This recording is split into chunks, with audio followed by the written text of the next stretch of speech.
Assalamualaikum warahmatullahi wabarakatuh. Welcome back to my channel. Kembali lagi bersama Habib Official. Dan jangan lupa like, comment, dan subscribe agar tidak ketinggalan info menarik dari kami. Ada kedua pemuda dari timur yang sangat luar biasa, mempunyai kapasitas pemikiran yang sangat memberikan semangat buat kami orang timur. Dan ini ada salah satu yang menarik di antara saudara-saudara kita ini dari timur, bahwasanya awal mulanya mereka sangat membenci dengan Anies Baswedan. Dan akhirnya mereka berbalik arah mencintai Anies Baswedan dan mengharap Anies Baswedan bisa menjadi Presiden Republik Indonesia di tahun 2024 mendatang, ya, pemilu. Nah, ini memang ada pesan-pesan juga kepada Bapak Anies Baswedan ketika nanti sudah menjadi presiden dan juga bisa memperhatikan wilayah di Nusa Tenggara Timur. Sebagian besar lah ya mendukung Pak Jokowi, rata-rata punya sentimen negatif terhadap Pak Anies. Ada satu kesenjangan yang sangat terasa di nurani kami sebagai anak Indonesia Timur. Kami itu di Jakarta itu tetap anjing gitu. Maaf, saya harus kasar karena memang seperti inilah suara nurani saya. Pak Anies itu bisa menjawab, karena saya kakak Presiden ONI ini bahwa aspirasi masyarakat, tidak hanya masyarakat NTT, Papua, Maluku, tetapi seluruh Indonesia. Oleh karena itu, ada beberapa hal yang kembali saya menyampaikan kepada Pak Anies agar ketika jadi Presiden 2024 dapat merealisasikan apa yang kami sampaikan ini. Yang pertama adalah... Ada iklan sebentar.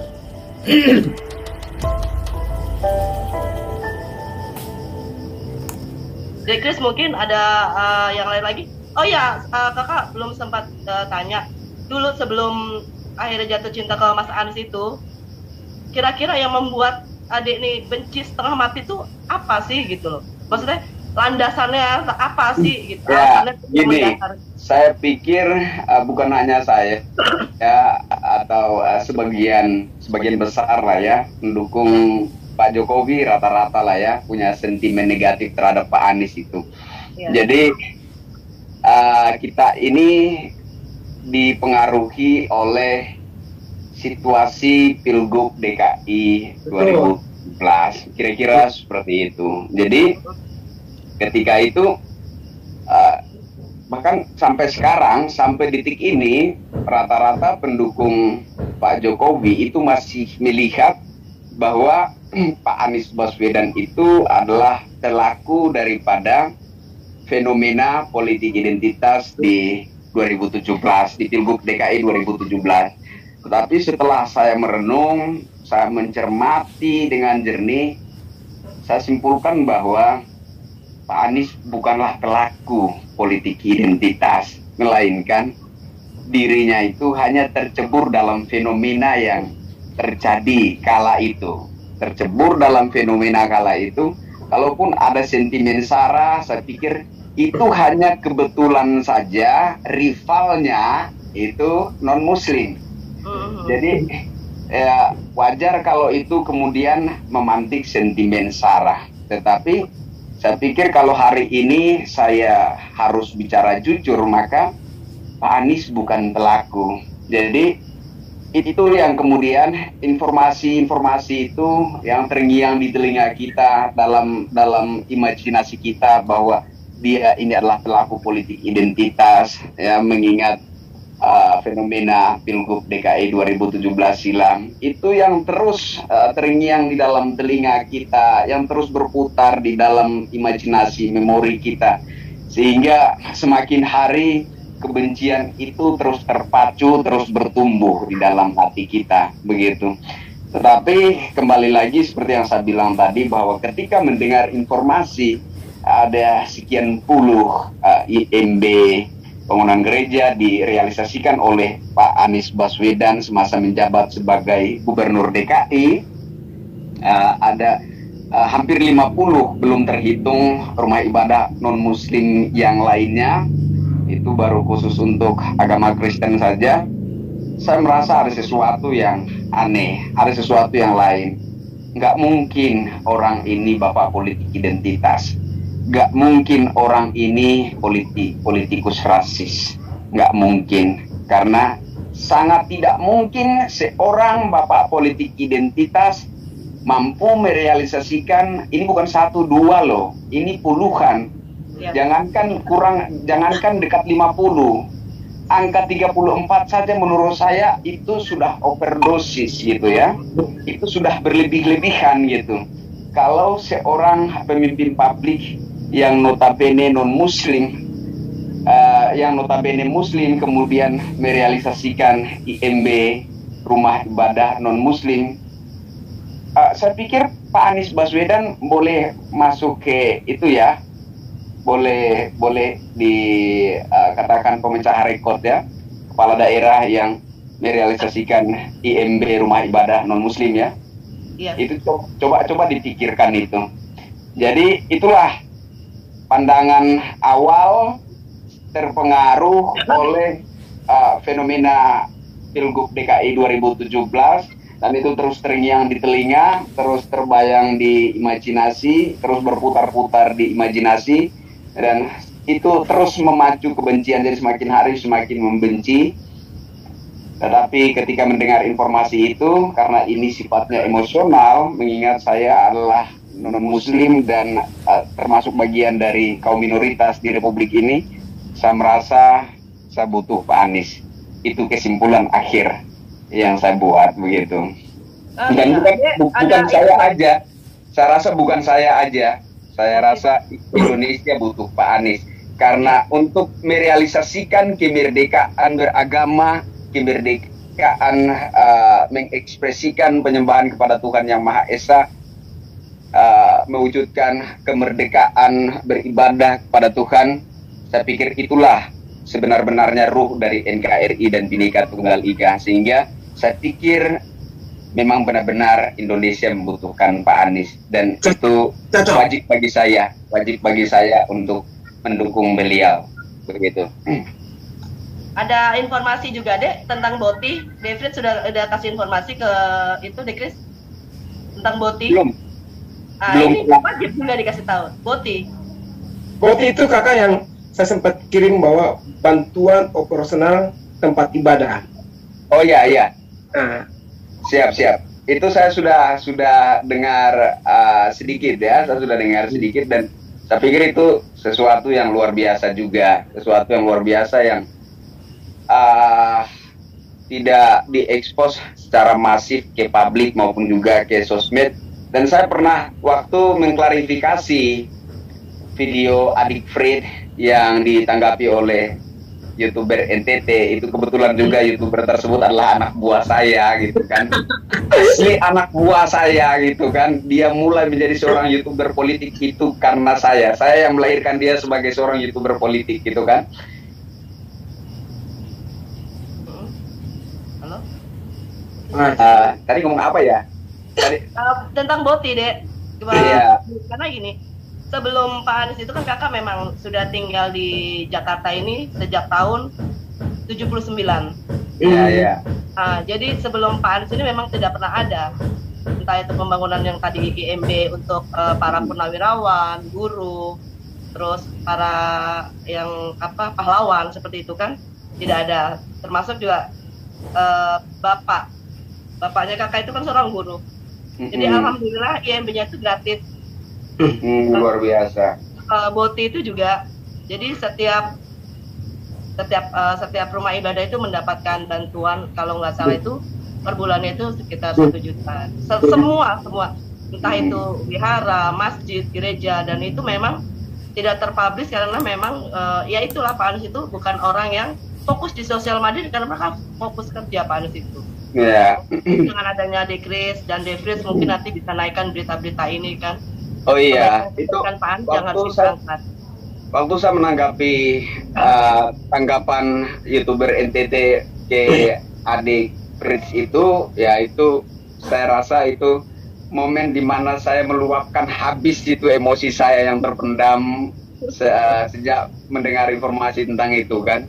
Jadi saya bilang, orang yang selama bertahun-tahun saya sanjung-sanjung sebagai yang paling berjiwa NKRI, ternyata turut serta menolak kehadiran timnas Israel dengan apa ya, dengan nada yang bolehlah saya katakan rasis gitu ya, nadanya rasis gitu ya. Tetapi ada orang yang selama bertahun-tahun juga saya serang, saya isukan sebagai bapak politik identitas, bahkan bagi saya itu sudah satu stigma bagi Pak Anies Baswedan gitu.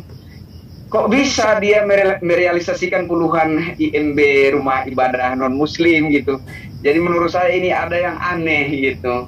Jadi kesimpulan saya adalah bahwa Pak Anies Baswedan lebih NKRI.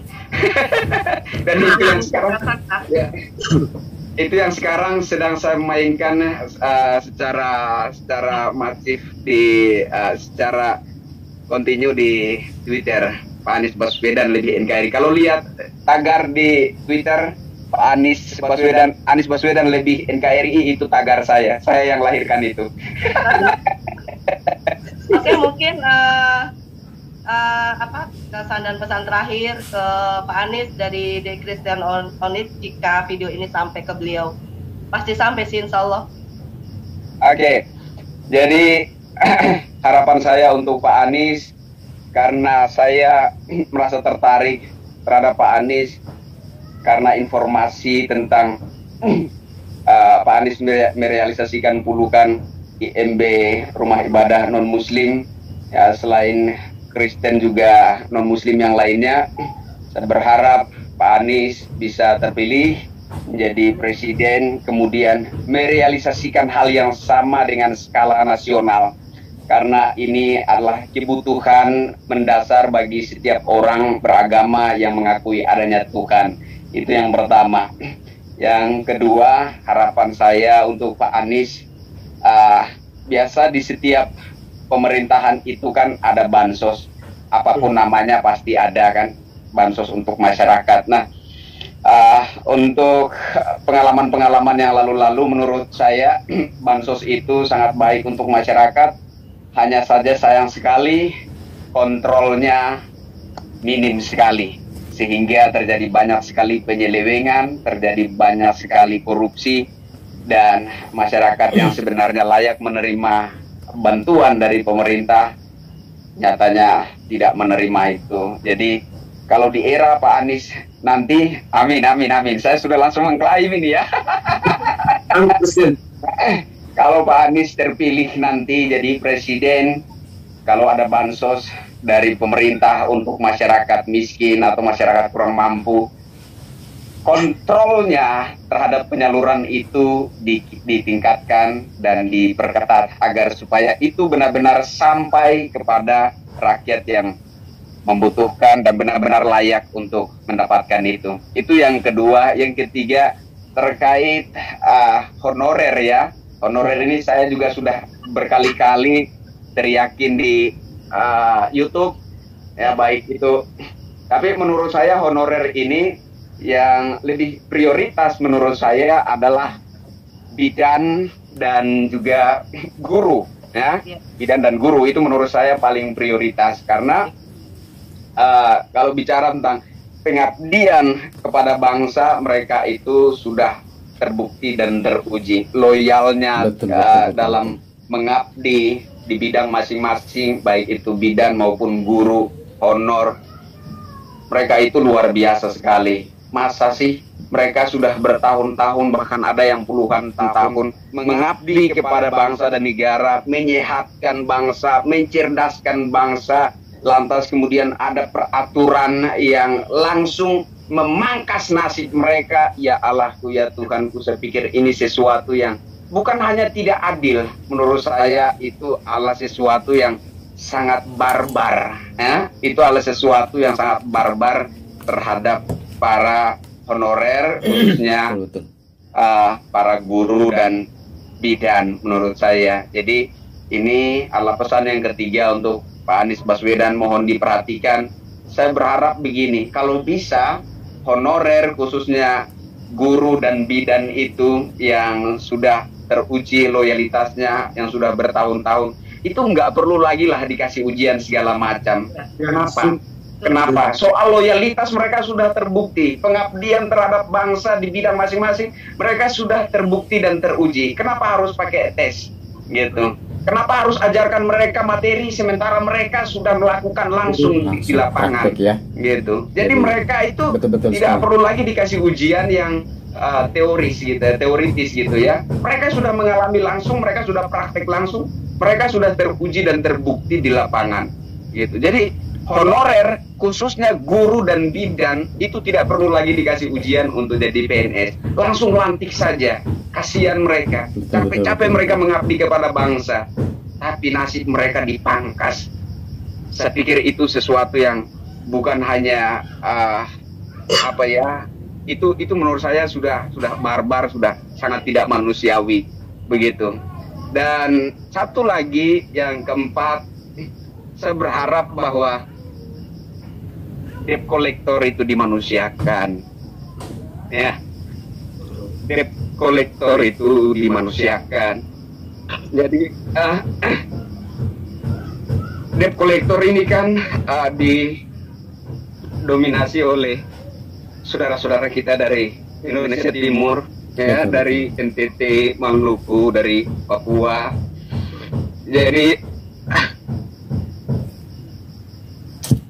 Jadi memang saya juga turut bersedih juga, ya. Memang luar biasa kedua pemuda kita yang dari timur dan sampai merinding nih. Memang inilah yang memang harus diperjuangkan, inilah yang memang harus dipertahankan, diperkuat lagi sehingga apa yang kita harapkan dapat tercapai. Dan luar biasa, Bang Kris, tetap semangat Bang Kris. Kami selalu mendukung Abang dan kami juga selalu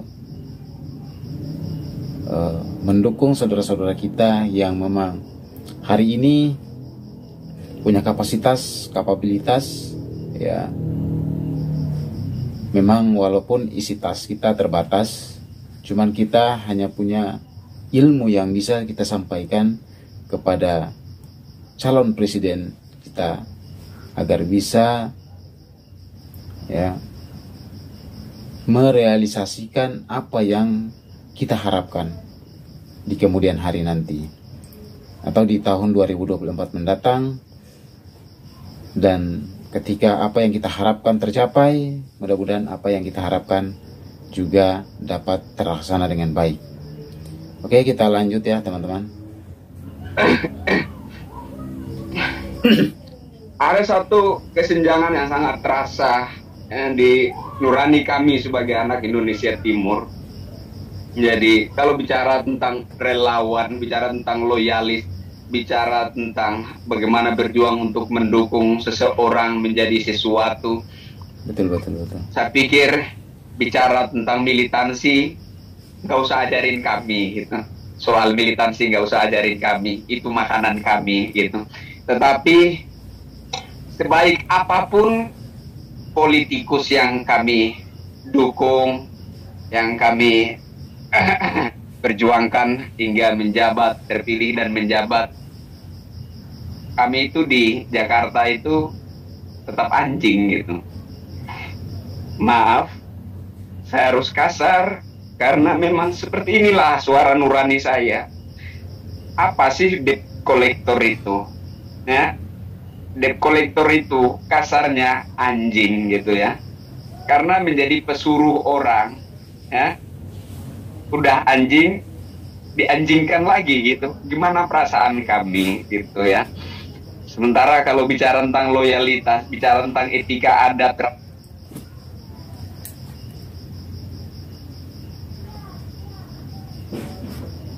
tetap semangat. Memang saat ini kita orang timur, itulah yang terjadi. Dan mudah-mudahan apa yang Bang Kris sampaikan ini, beliau ya, saudara kita Bang Kris ini sampaikan dengan hati nurani yang paling dalam. Kalau menurut saya ini udah paling dalam, sampai saya pun terharu mendengar ini. Ya,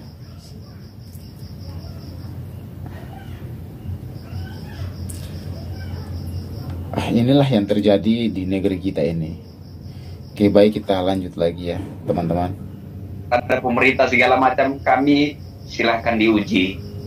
Tetapi nasib orang-orang, khususnya anak-anak Indonesia Timur di DKI itu, udahlah anjing dianjingkan lagi. Ini tolong diperhatikan oleh Pak Anies, bahwa kalau ada yang mesti ditindak menurut saya, mungkin pengemplang pajak, ya, para petugas pajak yang memeras rakyat, yang melebih-lebihkan aset rakyat yang sebenarnya tidak segitu fantastisnya nilai pajaknya, dibuat seolah-olah itu benar, dan kemudian mereka menghisap banyak uang haram dari sana, bukan juga disetor ke negara, tapi mereka menggunakan itu untuk memperkaya diri dan hidup glamoran. Saya pikir itu yang mesti ditindak, karena disitulah sebenarnya negara bisa mendapatkan bisa ada pendapatan negara yang lebih substansial itu di sana.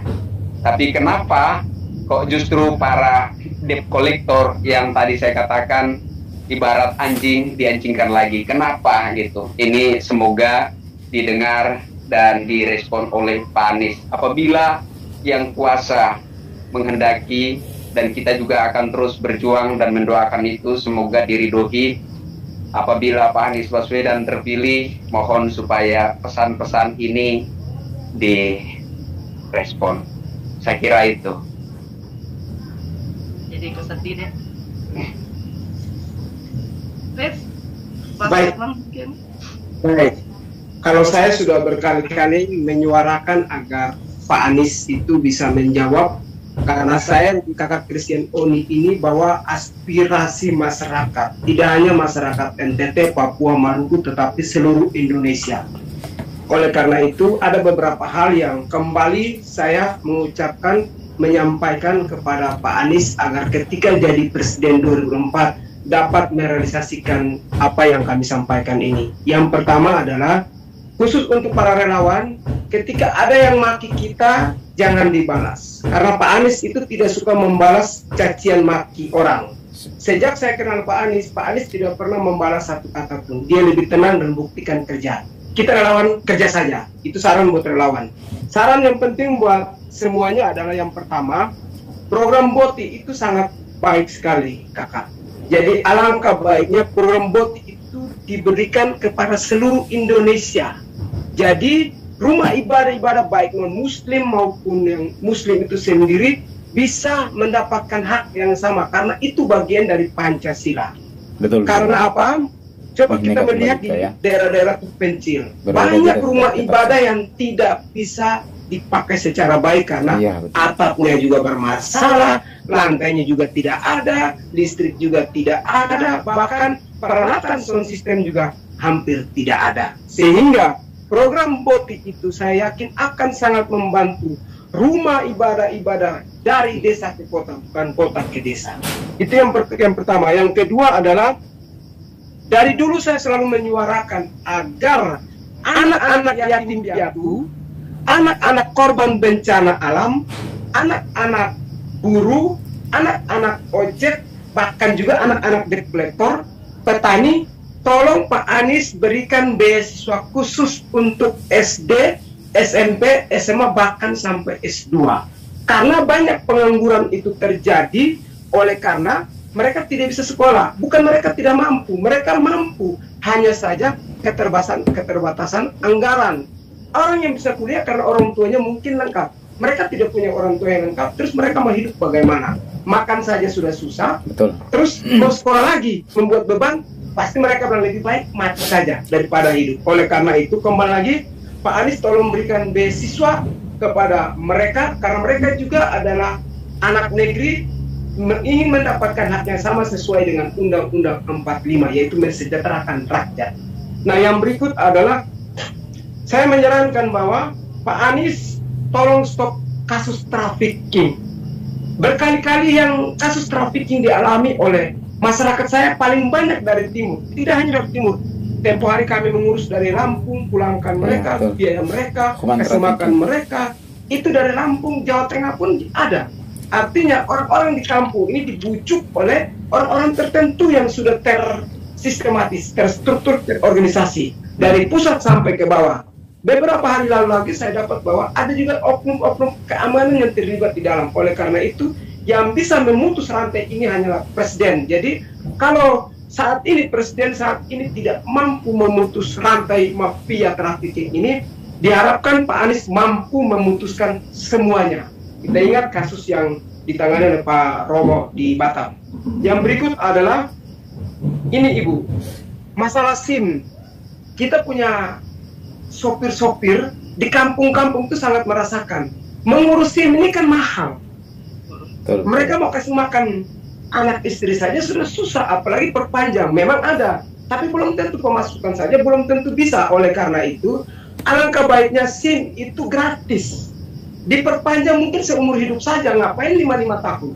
KTP saja sudah bisa 5 tahun, sudah seumur hidup. Kenapa SIM tidak bisa diperpanjang selama seumur hidup? Itu membantu para ojek, para sopir angkut yang ada di daerah-daerah, mungkin angkat barang, kargo, angkat misalkan buruh kontainer, itu sangat membantu nasib mereka. Yang berikut adalah terkait dengan ini, aspirasi yang penting. TNI Polri, khusus Akpol, orang NTT Papua Maluku itu jarang dapat jatah dari daerah sendiri. Rata-rata titipan dari luar, ini masalah. Titipan dari luar itu mereka jadi di daerah, diambil jatah di timur, lalu mereka pulang kampung, terus kita dapat apa? Oleh karena itu, kembalikan hak otonomi daerah dalam artian kalau memang jatah untuk orang NTT Papua, berikanlah itu kepada NTT Papua Maluku. Jangan orang luar datang main di dalam, akhirnya mereka dapat jatah, kita dapat nol. Kasihan, emang mereka tidak punya potensi. Mereka punya kemampuan, punya kualitas, kapabilitas. Hanya saja pemerintah belum memberikan waktu dan kesempatan bagi mereka untuk membuktikan ke negeri ini. Yang berikut adalah, Ibu mohon maaf saya banyak ngomong karena ini aspirasi yang banyak. Ya betul. Masalah listrik, kakak. Dari dulu saya selalu bilang, negara ini nih, masa kita hanya lihat di kota saja yang terang, sementara Indonesia dilihat dari desa, bukan dari kota. Nah, desa saja gelap, bagaimana kita melihat ada Indonesia? Kita melihat ada Indonesia.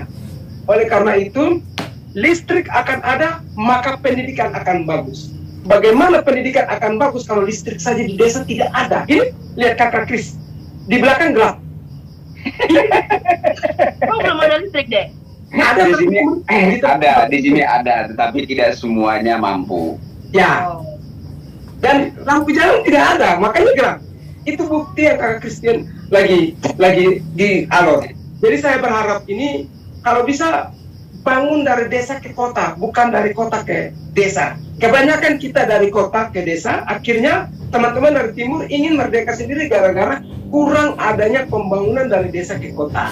Baik itu dari Papua sampai dari Aceh, dari Miangas sampai Rote. Mulai dari desa dulu, dari perbatasan-perbatasan.